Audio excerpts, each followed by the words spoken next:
Hi guys, இந்த வீடியோல நம்ம மிஸ்டர் டி அண்ட் கிங்கி டேலோட ரியல் லைஃப் ஜர்னியை தான் வந்து பார்க்க போறோம். ஸோ இந்த ஸ்டோரியோட லென்த் வந்து ரொம்பவே பெருசு. அதனாலவே இந்த ஸ்டோரியை என்னால முடிஞ்ச அளவுக்கு இன்ட்ரெஸ்டிங்காகவும் சுவாரஸ்யமாகவும் உங்களுக்கு சொல்ல ட்ரை பண்ணியிருக்கேன். ஸோ வீடியோவை கடைசி வரை பார்த்துட்டு எப்படி இருந்துச்சுன்னு கமெண்ட்ல சொல்லுங்க. ஸோ நான் தான் அவங்க வாங்க வீடியோக்குள்ள போலாம். 2002 ஆப்பிரிக்கால சாபிசான்ஸ்ல மிஸ்டர் டியும் கிங்கி டேலும் பிறக்குறாங்க.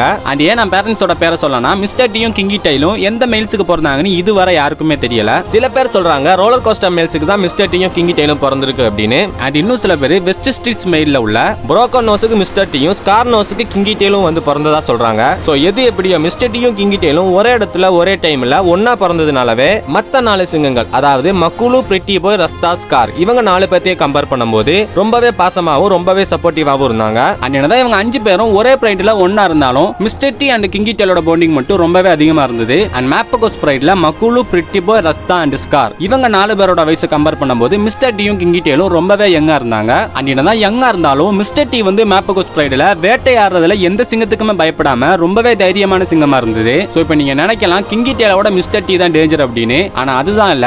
மிஸ்டர் டி டேஞ்சர்னா அந்த டேஞ்சருக்கே டேஞ்சர் காட்டுற சிங்கம் யாருன்னு பார்த்தோம்னா நம்ம கிங்கி டேல் தான். சோ மிஸ்டர் டி என்னதான் கிங்கி டேலை விட வேட்டையாடுறதுலயும் சண்டை போடுறதுலயும் பெஸ்டா இருந்தாலும் மிஸ்டர் டிக்கு மட்டும்தான் தெரியும் கிங்கி டேல கூட மோதனா என்ன ஆகும் அப்படின்னு. சோ இதை நான் ஏன் இவ்வளவு கன்ஃபார்மா சொல்றேன்னா மிஸ்டர் டிக்கும் கிங்கி டேலுக்கும் இதுக்கு முன்னாடி வந்த சண்டையில கிங்கி டேல அடிச்ச அடியில மிஸ்டர் டியோட ரைட் சைடு மூக்கே வந்து உடைஞ்சிருக்கு. சோ இந்த ரீசன்னாலவே மிஸ்டர் டி வந்து கிங்கி டேல பார்த்தா பதுங்கி தான் போகும். அண்ட் இது மட்டும் இல்லாம பல நேரங்கள்ல மிஸ்டர் டி வந்து கிங்கி டேலு கிட்ட தேவையில்லாம சண்டைக்கு போய் கிங்கி டேலு கிட்ட இருந்து நல்லா அடியும் வாங்கிக்கிறோம். அண்ட் இப்போ உங்களுக்கு தெரிஞ்சிருக்கும் மிஸ்டர் டியோட ரைட் சைடு மூக்கியா உடைஞ்சிருக்கு அப்படின்னு. அண்ட் மேப்பகோஸ் பிரைட்ல மிஸ்டர் டி என்னதான் 6வது இடத்துல இருந்தாலும் மற்ற சிங்கங்கள் கூட சண்டை போடும்போது மிஸ்டர் டி முதல் இடத்துல தான் இருந்திருக்கு. அண்ட் இதெல்லாம் மட்டும் இல்லாம வேற ஏதாவது சிங்கங்கள் சண்டைக்கு வந்தாலோ அவங்க எல்லைக்குள்ள வேற ஏதாவது சிங்கம் வர்றதுக்கு ட்ரை பண்ணாலோ முதல் அடி அடிக்கிறது நம்ம மிஸ்டர் டியா தான் இருக்கும். சோ இந்த ரீசனாலவே மிஸ்டர் டி என்னதான் மேப்பகோஸ் பிரைட்ல கடைக்குட்டி சிங்கமா இருந்தாலும் அதோட ஆக்ரோஷமான செயல்னாலையும் கோபத்தினாலையும் மற்ற சிங்கங்கள்ல இருந்து தனியாவே தெரிஞ்சிருக்கு. மேப்பகோஸ் பிரைடு கொண்ட 100க்கும் மேற்பட்ட சிங்கங்கள்ல மிஸ்டர் டியோட எஃபோர்ட் தான் வந்து அதிகமா இருந்திருக்கு. அண்ட் என்னதான் இந்த எல்லா இன்சிடென்ட்டுக்கும் பின்னாடி மிஸ்டர் டியோட எஃபோர்ட் இருந்தாலும் மிஸ்டர் டி போட்ட எஃபோர்ட்டுக்கு பேக் போனா நின்னது யாருன்னு பார்த்தோம்னா நம்ம கிங்கி டேல் தான். கிங்கி டேலோட சப்போர்ட் எல்லா சண்டையிலுமே இருந்ததுனால தான் மிஸ்டர் டியால இவ்வளவு சிங்கங்களை கொல்ல முடிஞ்சது. அண்ட் நான் முதல்ல சொன்ன மாதிரியே தான் மிஸ்டர் டியும் கிங்கி டேலும் மத்த 4 சிங்கங்களை கம்பேர் பண்ணும்போது ரொம்பவே சப்போர்ட்டிவாவும் பாண்டிங்காவும் இருந்திருக்காங்க.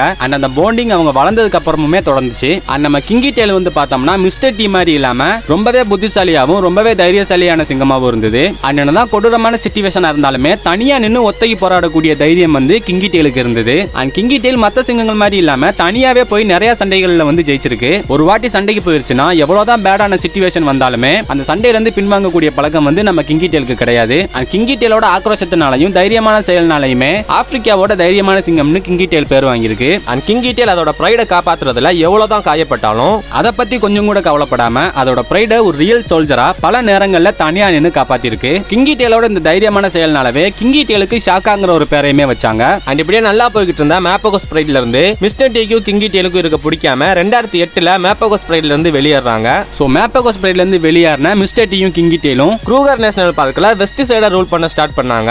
அண்ட் மிஸ்டர் டிக்கும் கிங்கி டேலுக்கும் என்ன ஒரு சேலஞ்சுனா அவங்க மேப்பகோஸ் பிரைட்ல இருந்து வெஸ்ட் சைடு போனதுனாலவே ஆல்ரெடி அங்க ரூல் பண்ணிக்கிட்டு இருந்த பிரைட்ல உள்ள சிங்கங்கள் வந்து மிஸ்டர் டி அண்ட் கிங்கி டேல துரத்த ட்ரை பண்ணுச்சுங்க. ஆனா மிஸ்டர் டியும் கிங்கி டேலும் அங்க உள்ள எந்த பிரைடுக்குமே பயப்படாம எல்லா பிரைட்ல உள்ள சிங்கங்களையுமே அடிச்சு துரத்தி வெஸ்ட் சைட வந்து கண்ட்ரோல் எடுத்தாங்க. And mister T and Kinky டேலோட இந்த கூட்டணியை மோல்வாதி மெயில்ஸ்ங்கிற பேர்ல வந்து கூப்பிட்டாங்க. அண்ட் 2008ல ஸ்டார்ட் ஆன இவங்களோட கூட்டணி வந்து 2009 அதாவது வெறும் ஒரே வருஷத்துல சாபிசான்ஸ்ல உள்ள மொத்த வெஸ்ட் சைடையுமே வந்து கண்ட்ரோல் எடுத்தாங்க. அண்ட் கரெக்டா 2009 டிசம்பர்ல மிஸ்டர் டியும் கிங்கி டேலும் சவுத்தர்ன் பிரைடோட மிகப்பெரிய லைன் கிங்கான பிளென்மைனை வந்து கொல்றாங்க. அண்ட் பிளென்மைனை கொன்னதுனாலவே மிஸ்டர் டியும் கிங்கி டேலும் சாபிசான்ஸ்லயே மிக கொடூரமான 2 சிங்கமா வந்து மாறுறாங்க. அண்ட் இவங்க எல்லைக்குள்ள நுழையிற பல சிங்கங்களை கொன்னு வெறும் 2 சிங்கம் மட்டும் உள்ள கொடூரமான லைன் பிரைட வந்து உருவாக்குறாங்க. அண்ட் இப்படியே எந்த பிரைடுக்கும் பயப்படாம வெஸ்ட் சைடையே ரூல் பண்ணிட்டு இருந்த மோல்வாதி லைன்ஸ்க்கு அவங்க வாழ்க்கையிலே மிகப்பெரிய ஒரு சவால் வருது. அது என்னன்னு பார்த்தோம்னா கரெக்டா 2010 டிசம்பர் அன்னைக்கு மஜுங்குலானிஸ் லைன் பிரைட்ல உள்ள 5 சிங்கங்கள் mister T and Kinky டேலோட எல்லைக்குள்ள நுழையுதுங்க.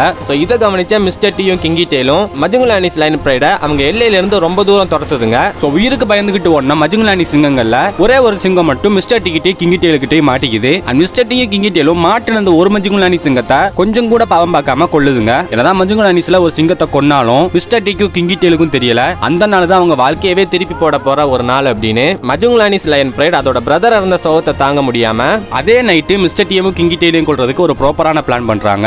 So அவங்க பிளான் பண்ண மாதிரியே மிஸ்டர் டீயும் கிங்கிடேலும் அதே நைட்டு ஒன்னா இல்லாத நேரம் பார்த்து கிங்கிடேல 2 மஜுங்லானிஸ் வந்து அட்டாக் பண்ண ட்ரை பண்ணுதுங்க. சோ இதை கவனிச்ச கிங்கிடேல் என்ன பண்ணுதுன்னா தனியாவே அந்த 2 மஜுங்லானி சிங்கங்களையும் ரொம்ப தூரம் துரத்துது. அண்ட் கொஞ்ச நேரத்திலே வந்து பார்த்தோம்னா அவங்க பிளான் பண்ண மாதிரியே பேலன்ஸ் உள்ள இன்னும் 2 மஜுங்லானி சிங்கம் வந்து அந்த சண்டையில சேர்ந்துக்கிறது. சோ கிங்கிடேல் எதுக்குமே பயப்படாத ரீசன்னாலவே அந்த 4 சிங்கத்தையுமே தனியால ஃபேஸ் பண்ணக்கூடிய சிச்சுவேஷன் வந்து கிங்கிடேலுக்கு வருது. ஆனா எவ்வளவுதான் போராடியும் ஃபைட் வந்து 1 vs 4 ஆனதுனாலவே கிங்கிடேலால அந்த 4 சிங்கத்தை தனியால ஃபேஸ் பண்ண முடியல. அண்ட் இதை சாதகமா பயன்படுத்திக்கிட்ட மஜுங்லானி சிங்கங்கள் கிங்கிடேல கொடூரமா தாக்குதுங்க. அண்ட் தன்னோட பிரதர் கதற சவுண்ட கேட்ட மிஸ்டர் டி காப்பாத்த வருது. ஆனா மிஸ்டர் டி ஆல்ரெடி நடந்த சண்டையில மேல்மொத்த காயமாவும் டயர்டாவும் இருந்த ரீசன்னாலவே இவங்களை தனியால சமாளிக்க முடியாதுன்னு தெரிஞ்சுக்கிட்ட மிஸ்டர் டி அந்த இடத்துல இருந்து தப்பிச்சு ஓடிடுது. தனியா மாட்டின கிங்கிடேல மஜுங்லானி சிங்கங்கள் உயிரோட சாப்பிடுதுங்க. சோ கிங்கிடேல தனியா கொல்ல முடியாதுன்னு தெரிஞ்சுக்கிட்ட மஜுங்லானி சிங்கங்கள் ஒரு ப்ராப்பரான பிளான் பண்ணி கிங்கிடேல கொல்லுதுங்க. அண்ட் மேப்பகோஸ் பிரைட்ல முதல்ல இருந்த சிங்கமே யாருன்னு பார்த்தோம்னா தி கிரேட் வாரியர் கிங்கிடேல் தான். அண்ட் இதோட கதை முடிஞ்சிருச்சுன்னு தான் நினைப்பீங்க.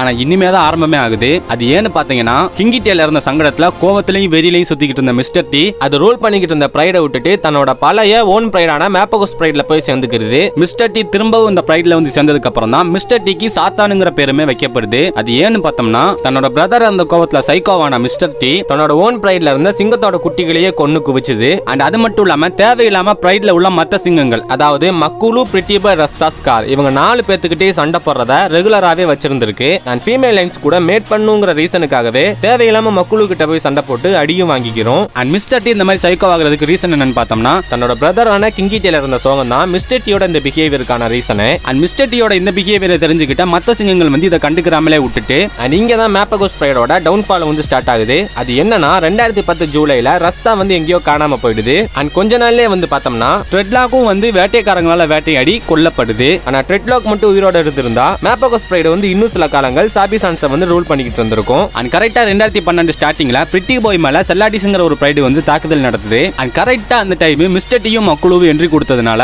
செல்லாடிஸ் பிரைடு வந்து உயிருக்கு பயந்துகிட்டு அங்க இருந்து ஓடிடுதுங்க. அண்ட் 2012 மார்ச் 16 அன்னைக்கு 4 செல்லாடிஸ் பிரைட்ல உள்ள சிங்கங்களை பார்த்தா மக்குழுவும் பிரிட்டி பாயும் அந்த இடத்துல வந்து பின்வாங்கிடுதுங்க. ஆனா கொஞ்ச நேரத்திலேயே மிஸ்டர் டியை செல்லாடிஸ் பிரைட்ல உள்ள 3 சிங்கங்கள் துரத்திக்கிட்டு போகுதுங்க. அண்ட் ரொம்ப நேரம் ஓடி டயர்டான மிஸ்டர் டி ஒரு கட்டத்துக்கு அப்புறமா செல்லாடிஸ் பிரைடு கிட்ட வந்து மாட்டிக்குது. மாட்டின மிஸ்டர் டியை செல்லாடி சிங்கங்கள் கொடூரமா தாக்கி மேல் மொத்த காயத்தை ஏற்படுத்துது. அண்ட் என்னதான் அவங்க கொடூரமா தாக்குனாலும் மிஸ்டர் டி திருப்பி தாக்குனதுல அந்த 3 சிங்கங்களுக்குமே கொடூரமான காயம் ஏற்படுது. ஆனா மிஸ்டர் டியோட கால் உடைஞ்ச ரீசன்னாலவே மிஸ்டர் டி எல்லாம் அங்கிருந்து ஓடி தப்பிக்க முடியல. அண்ட் கொஞ்ச நேரத்திலே வந்து பார்த்தோம்னா செல்லாடிஸ்ல உள்ள 4வது சிங்கமும் வந்து ஜாயின் பண்ணிக்கிறது. 4 சிங்கமும் சேர்ந்து கொடூரமா மிஸ்டர் டியை தாக்கி பலமான காயங்கள்னால மிஸ்டர் டியும் வந்து இறந்து போகுது. அண்ட் என்னதான் மிஸ்டர் டி இறந்து போனாலும் மிஸ்டர் டியை கொல்றதுக்கு செல்லாடிஸ் பிரைட்ல உள்ள சிங்கங்கள் கிட்டத்தட்ட 1.5 மணி நேரம் வந்து எடுத்துக்கிச்சுங்க.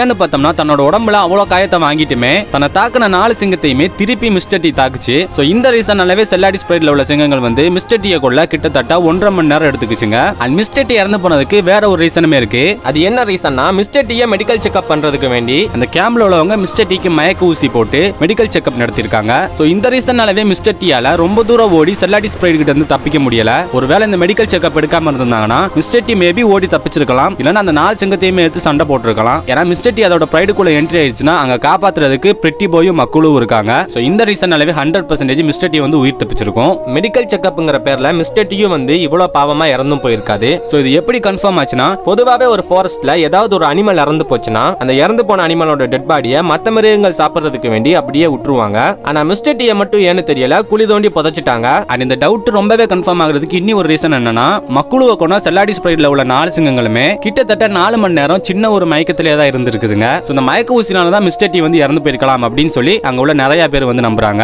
அண்ட் இந்த வீடியோவோட தம்ப்நெயிலே நீங்க பார்த்திருப்பீங்க எண்டிங்ல ஒரு ட்விஸ்ட் இருக்கு அப்படின்னு. சோ அது என்ன ட்விஸ்ட்னா நீங்க வீடியோவை கொஞ்சம் பேக்ல கவனிச்சீங்கன்னா தெரியும் மிஸ்டர் டியும் கிங்கிடேலும் சேர்ந்து சவுத்தர்ன் பிரைடோட மிகப்பெரிய லைன் கிங்கான பிளட் மெயினை கொண்டது அப்படின்னு சொல்லியிருப்பேன். மிஸ்டர் டியும் கிங்கிடேலும் கொண்ட பிளட் மெயினோட குட்டிகள் தான் இந்த செல்லாடிஸ் பிரைட்ல உள்ள 4 சிங்கங்களுமே. சோ செல்லாடிஸ் மிஸ்டர் டியை கொன்னது தன்னோட அப்பாவை கொன்னதுக்கு ரிவெஞ்ச் மாதிரியே இருந்தது. அண்ட் என்னதான் மிஸ்டர் டி இறந்து போயிருந்தாலும் ஒரு உண்மையான வீரனா தன்னோட கடைசி மூச்சு வர போராடி தான் இறந்து போயிருக்கு. அண்ட் கிங்கிடேலுமே வந்து பார்த்தோம்னா மிஸ்டர் டி எப்படி இறந்துச்சோ அதே மாதிரி கடைசி வர போராடி தான் இறந்து போயிருக்கு. அண்ட் மிஸ்டர் டியும் கிங்கிடேலும் இறந்து போயிட்டாங்க. ஆனா இவங்களோட பேரையும் இவங்களோட சாதனையும் எந்த 2 சிங்கத்தாலையுமே ஈடுகட்ட முடியாது. ஏன்னா இவங்க வாழும் போதும் சரி சாகும் போதும் சரி ஒரு ரியல் சோல்ஜரா தான் வாழ்ந்திருக்காங்க. அவங்க சாகும் போதுமே ஒரு ரியல் சோல்ஜரா தான் இறந்தும் போயிருக்காங்க. சோ ஃபைனலா இது இதுதான் த மேப்பகோஸ் பிரதர்ஸ் ஆன மிஸ்டர் டியோடையும் கிங்கி டேலோடையும் ரியல் லைஃப் ஜர்னி. அண்ட் இந்த ஸ்டோரி உங்களுக்கு புரிஞ்சிருக்கும் அண்ட் என்ஜாய் பண்ணிருப்பீங்க நம்புறேன். நீங்க என்ன சொல்றீங்க, உங்களுக்கு என்ன தோணுதுன்னு கமெண்ட்ல சொல்லுங்க. அண்ட் இந்த வீடியோக்கு ஒரு லைக் பண்ணி விட்டு இந்த மாதிரி நிறைய வீடியோஸ்க்கு நம்ம சேனலை சப்ஸ்கிரைப் பண்ணிக்கோங்க. ஸோ நெக்ஸ்ட் வீடியோல பார்க்கலாம்.